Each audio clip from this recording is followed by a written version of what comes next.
Bonjour, je m'appelle Marie-Charlotte Bopp et je vais vous présenter ma thèse dans cette courte vidéo. De 2019 à 2023, au sein de l'UMR Centre d'écologie fonctionnelle et évolutive à Montpellier, encadré par Elena Kazakou et Guillaume Fried, j'ai travaillé sur les adventices des vignobles. Là, vous me voyez faire un relevé floristique. Les adventices, c'est toutes les plantes qui poussent dans une parcelle sans y avoir été semées. Historiquement, ces intrus ont une mauvaise image. C'est pour ça qu'on les appelle des mauvaises herbes, parce qu'elles entrent en compétition pour les ressources et baissent les rendements de la vigne. Dans ma thèse, on a pris le contre-pied. On s'est demandé si ces adventices ne pouvaient pas être aussi considérés comme des alliés des systèmes viticoles méditerranéens, et notamment de la qualité des sols.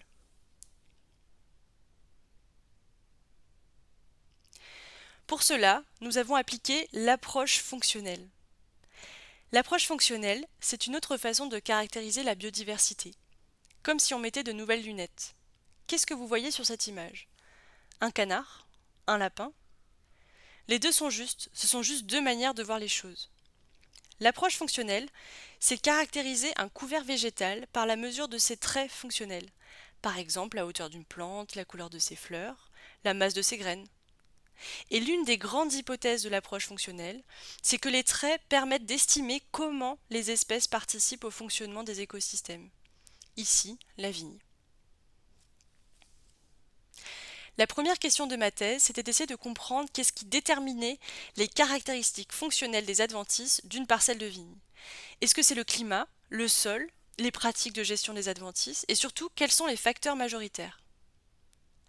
La deuxième question de ma thèse, c'était de comprendre comment les pratiques alternatives aux herbicides, c'est-à-dire le travail du sol et la tonte, affectent les processus de recyclage de la matière organique des sols via les adventices. La troisième question de ma thèse, c'était de comprendre comment le changement climatique affecte les communautés adventices des systèmes viticoles méditerranéens, pour notamment comprendre leur place dans les systèmes viticoles de demain.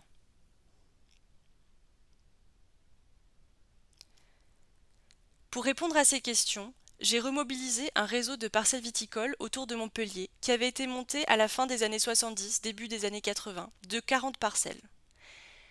Et puis, on a fait beaucoup de terrain et beaucoup de relevés floristiques, comme au début de la vidéo. Je vais maintenant vous présenter les résultats principaux de ma thèse en moins de 3 minutes. Le premier résultat, c'est qu'à l'échelle de 3 grandes régions viticoles françaises, le contexte pédoclimatique, c'est-à-dire le climat et le sol, explique 53% de la variation des caractéristiques fonctionnelles des communautés adventices et les pratiques de gestion des adventices expliquent 19% de la variabilité. Selon notre étude, une communauté adventice est notamment déterminée par le climat et le sol, puis par les pratiques. Mais les pratiques expliquent quand même 1/5 de la variation. Et alors? Ça veut dire qu'une agricultrice ou un agriculteur peut modifier dans une certaine mesure les caractéristiques fonctionnelles des adventices qui se développent dans sa parcelle en choisissant une ou plusieurs pratiques adaptées. Le deuxième résultat, c'est que les pratiques alternatives au glyphosate, c'est-à-dire le travail du sol et la tonte, augmentent la décomposition potentielle des adventices en favorisant des espèces ayant des tissus plus dégradables, facilitant un retour rapide des nutriments au sol. C'est-à-dire, dans le contexte de notre étude, la tonte et le travail du sol semblent favoriser des communautés adventices permettant de restituer de l'azote au sol plus rapidement. Le troisième résultat, c'est que des années 80 à 2020, le changement climatique s'est notamment traduit par une augmentation de 1,2 degré d'amplitude thermique annuelle autour de Montpellier. L'amplitude thermique annuelle, c'est la différence de température entre le mois le plus chaud et le mois le plus froid. Cette carte montre l'intensité de changement de l'amplitude thermique annuelle des parcelles de vigne autour de Montpellier en 40 ans. Chaque point est une parcelle de vigne. Plus les points sont rouge foncé, plus l'amplitude thermique annuelle a augmenté. Son augmentation d'ailleurs n'est pas homogène géographiquement. Par exemple, on voit que les parcelles situées sur la côte ont moins subi de changements d'amplitude, tandis que les parcelles situées dans les terres sont celles qui ont des changements climatiques qui sont plus conséquents.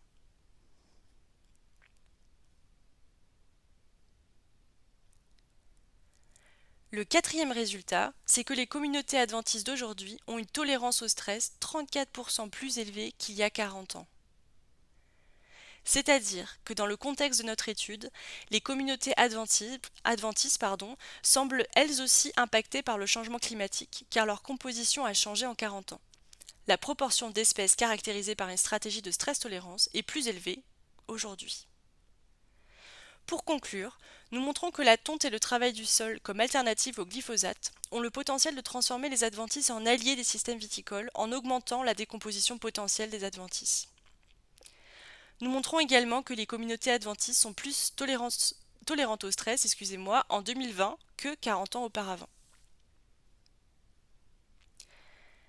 Merci de m'avoir écouté et je tiens à remercier la communauté adventiste de ma thèse qui ont clairement été des alliés, allant de ma directrice et mon directeur de thèse aux stagiaires absolument nécessaires pour la constitution du jeu de données. Je tiens aussi à remercier Jacques Maillet qui a constitué le réseau de parcelles viticoles dans les années 80 pendant sa propre thèse. Merci.